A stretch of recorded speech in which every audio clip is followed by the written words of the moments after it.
بسم اللہ الرحمن الرحیم۔ کوئی بھی نہیں دیکھ رہا مجھے اب۔ اے مسلمان، کیا تیرا دل سچ میں نہیں کانپتا؟ کیا ہم ان نگاہوں سے شرمندہ نہ ہوں گے جو دنیا کی چند لمحوں کی حرام لذتوں کے لیے روز محشر کی پاکیزہ مناظر کی لاج کھو رہی ہیں؟ اے مسلمان، تو اب اس قدر بے دین تو نہیں کہ تجھے کچھ بھی خیال حیا نہ ہو، کہ تجھے دیدار حضرت مصطفیٰ صلی اللہ علیہ وآلہ وسلم کی خواہش نہ ہو؟ پھر کیوں ذرا دیر بھی تیرا دل نہیں کانپتا؟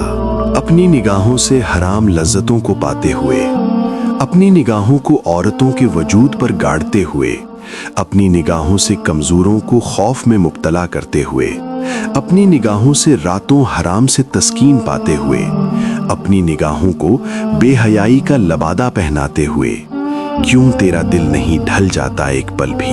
نفس کے قدموں پر چلنے والی نگاہیں جو حرام کی تسکین میں خدا کی حرمتیں بھول گئیں، کیا ان دو بے حیا آنکھوں کو یہ گوارا ہوگا کہ وہ اس بے حیائی کے ساتھ روز محشر پروردگار اور اس کے معصوم محبوب صلی اللہ علیہ وآلہ وسلم کے نورانی جلووں کا سامنا کر سکیں؟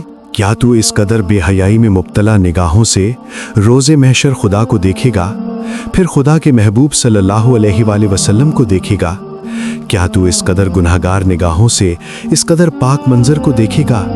شرم سے چور نہ ہو جائے گا تو اس روز خود کو خدا کا بندہ کہتے ہوئے، پھر خدا کے محبوب صلی اللہ علیہ وآلہ وسلم کا غلام کہتے ہوئے؟ ہمارا دعویٰ ہے ہم خدا کے بندے ہیں، مگر سردار نفس کو بنایا ہوا ہے۔ سنو اے مسلمان، کیا یہ سودا گھاٹے کا نہیں؟ کیا ہم واقعی خدا کے محبوب کے غلام ہیں؟ ذرا سوچو، تمہارے لیے سجی جنت آسمانوں پر، مگر تم تو دنیا کو ہی جنت مان بیٹھے ہو۔ تمہیں تو مصطفیٰ صلی اللہ علیہ وسلم کا غلام ہونا تھا، افسوس کہ تم تو نفس کو اپنا سردار مان بیٹھے ہو۔ خدا را اپنے ایمان کی حفاظت کریں۔ ویڈیو پسند آئے تو اپنی گہری رائے کا اظہار کامنٹس میں ضرور کیجیے۔